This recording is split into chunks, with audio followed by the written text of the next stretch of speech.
I was going to go over a few of the parts that I had for the 57. One of them I made. I designed it in SolidWorks at work. I couldn't film the process of doing it. We're not really allowed to do that at work, but I'm able to use I'm able to use the tools at work to build stuff for my personal projects. But I made a transmission. Of course, I got to weld it and everything together, but basically, this is gonna sit on top of the frame, and then It'll bolt in. I have two of those, and then this right here, I'll have to weld this, but as you can see, it fits. And the reason why I didn't go ahead and weld it completely up is because I'm not 100% sure how wide it needs to be, so I made it longer. But I'll measure from the center of this out each way. I think it's 36, but once I get the brackets under the car and I'm able to measure it, because what I want to do is get it lined up where it's like that. Then I can then I'll know for sure what how wide it needs to be, and then it'll have adjustability from side to side, because I slotted both holes. As you can see. I slotted both of these, that way I could have some adjustability in and out. That way if I needed to slide it back and forth, I could. But yeah, this is some of the stuff that we do every day at work. Is we design suspension, bumpers, all kinds of stuff. Not gonna tell you what industry I work in, but it's pretty fun to do the work there. Anyway, that's the transmission cross member. I'm gonna do something similar on the engine mounts. I ordered a kit. I think it was like $30, 35 bucks for the kit. Basically, it's a weld together kit, and I'll show you that later. But the other thing I got was the HotRod oil pan. I got it off of Amazon. That's your pickup tube.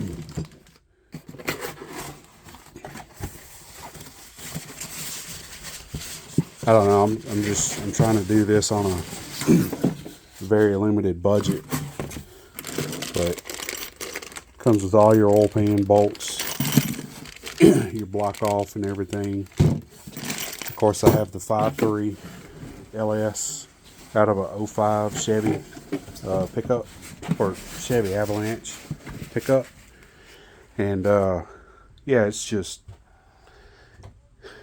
it was my daily driver for years, and then we got it got to the point to where I didn't want to put work or money into it, and I put a little bit of money into it because my daughter needed to drive it. Well, she got her a new vehicle. And we got it back. Well, it needed a BCM. The midgate leaked. Let's see, what else? Midgate leaked. It needed front. No, it needed a set of tires. It needed new carpet because the carpet stayed wet, so it started getting mildew and stuff on it. The radio never worked because the BCM was out. The gauges were on the fritz. It's just a lot of little stuff that I didn't want to sink time and money into. So we just decided that since I got the 57, that we would just take the engine, transmission, wiring harness out, and then use that for the powertrain for the 57. So that's why I'm kind of collecting, a few parts here and there where I can. And I decided to start filming and recording everything as far as the process goes. Like I said, I'm going to try to do it as cheap as possible so I can. I'm hoping to get it running and drivable for less than, I think I think 5,000 would be a fair cost or fair budget on it, but I'm going to try to stay under that as well. The biggest thing is going to be the wheels and tires. Uh, even the GM, Corvette style rally wheels, they're, I think, from Jags, I think you can get a 15 by 7 set with the trim rings and all for 530 something, with tax and everything. You're looking at about $600 just for wheels. Then you have to buy tires, and depending on what kind, you're looking at least $1,000 for a set of tires. I would love to take this thing to Cruising the Coast 2026. That's kind of my goal. I don't know if it's going to happen. And the reason why is because I've never been, and we're actually going this year. So it's this is going to be my first time going to Cruising the Coast, and maybe it'll be a family trip every year after this.